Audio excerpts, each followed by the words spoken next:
Welcome to A&M Reviews. I'm Skybear, and I'm here with my buddy Sal. What's up, Sal? Not much. And before we get into it, there will be spoilers up ahead, so watch out for that. You've been warned. And today we are going to be reviewing Wes Anderson's latest movie, Isle of Dogs. Yes. So, what did you think about this movie, Sal? Incredible movie. I want to say it's such an incredible movie. Not just because of the cast. I mean, given that there's a lot of names popping up in there. Just the story itself, the way it was written, the dialogue. It's an enjoyable movie. That's what I have to say. Yeah. Oh, and one little shout out. When I went to go see it, I went to go see it at UC Irvine. So yeah, by the way, the theater was packed full of students. So a lot of Wes Anderson fans. Yep. Okay, so what did you like and what didn't, if anything, you didn't like about this movie, Skyber? As soon as this movie started, I was just like, oh my god, this movie's amazing. And then the movie happened, and then I was like, wow, that was a pretty good movie. Yes. I just enjoyed myself. Like, I loved it. I loved it so much. I thought it was so good. And although, okay, so my one nitpick before we get into it, the rest of it. This is the one thing. okay. Wait, no, I have two things wrong with it. Just two. Okay. One, Nutmeg. She had no purpose whatsoever other than to be the love interest.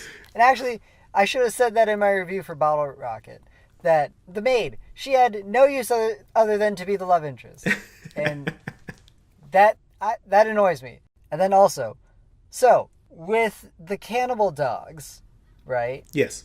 Or there's been like this rumor that there's these cannibal dogs on this Isle of Dogs. Mm-hmm. And then we finally get to meet them. And it turns out like, you know, it wasn't like that. Well, it wasn't. There was like an act of desperation and like their friend was dying anyway. And like, you know, so they put him out of his misery and then they ate him, right? Yes. So cannibal dogs. Yes. However, they said that they have a master key and that's how they got Spot out, right? Yes. Now, I just want to know what happened to that master key with fucking Sport in the beginning of the movie? What do you mean? Okay, remember in the beginning of the movie when we thought Spots was dead, right? And then they were like, "Oh, you need a key to open up his cage." Right? Yes. And then it's just sad. Mm-hmm. Then later on, like Spots is actually in that similar cage, and all of a sudden these cannibal dogs, have a master key and they let him out. Well, that's the thing. What I understood about it was they rescued Spot and they left.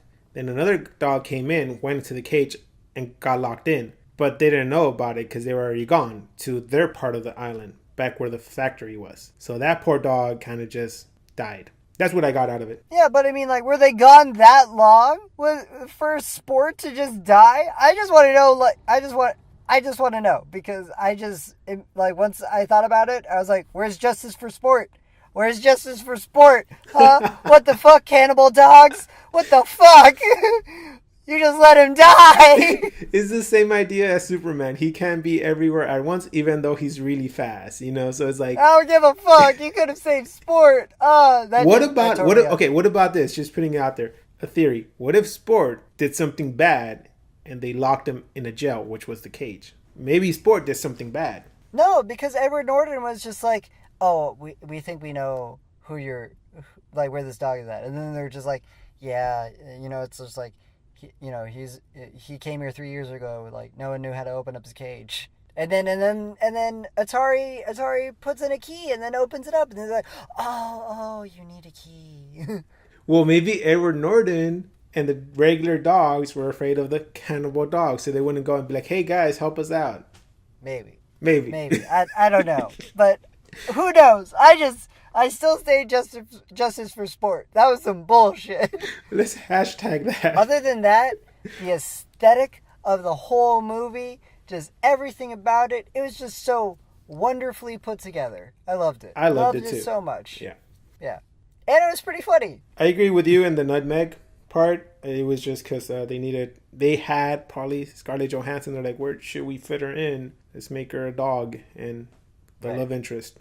Yeah, because I mean, really, like, she didn't have to add anything unless you see it, the Nutmeg and Chief got together, and their owners also got together. So it was a well, actually, Chief is not owned by the little boy, but I'm just saying like they end up together, parallels to the actual humans getting together. Probably just a choice they made. They had all these people and they didn't know how to put them in the movie. The same thing that I'm gonna talk about is like the Yoko Ono role. Yeah. She only said what, like a sentence in the movie? Yeah. Yeah. Was that like really necessary? Fuck yeah, she's fucking Yoko Ono. Do you know how expensive that sentence was? That's my issue. Is like, well, just for that sentence, how much did she get paid? Who knows? But it's Yoko, and it's Yoko. So that's probably a very expensive sentence. Yeah. Anyway, I give this movie like a good 9 out of 10. Exactly. For same as me, 9 out of 10. I mean, I just enjoyed the fact that I can sit there in the theater and just start saying like, "Ooh, who's that voice? Oh, so and so. Oh my God, that's this actor. Oh my God, it's this person." And like just have fun listening to the voices, especially they're coming from dogs. So it was just a historical movie. I loved everything. Oh, I love Greta. She was amazing in the movie.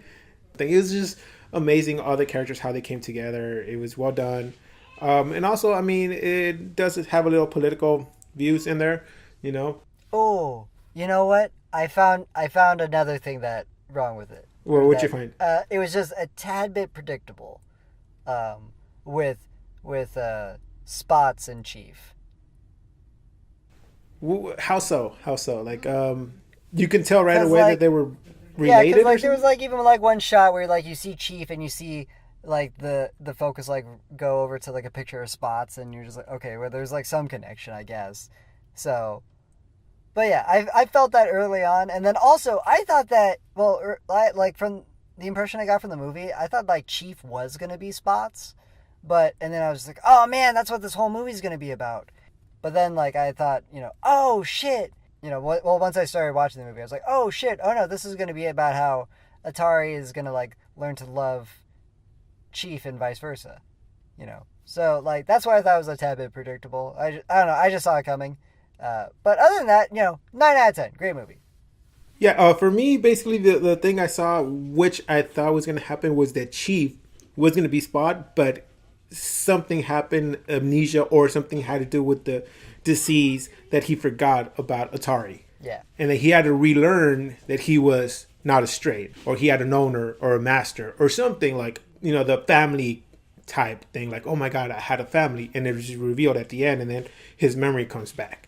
That's what I thought was going to happen, but I'm glad it didn't happen that way. I'm glad that the story went a different way, because my story was my idea was far-fetched. Like, oh, the cure's just family, the ideal family.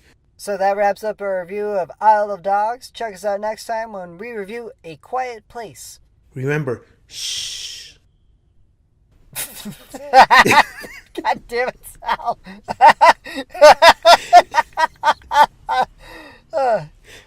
And remember, social media is in the description, and hit us up if you have any questions. And remember, keep watching movies.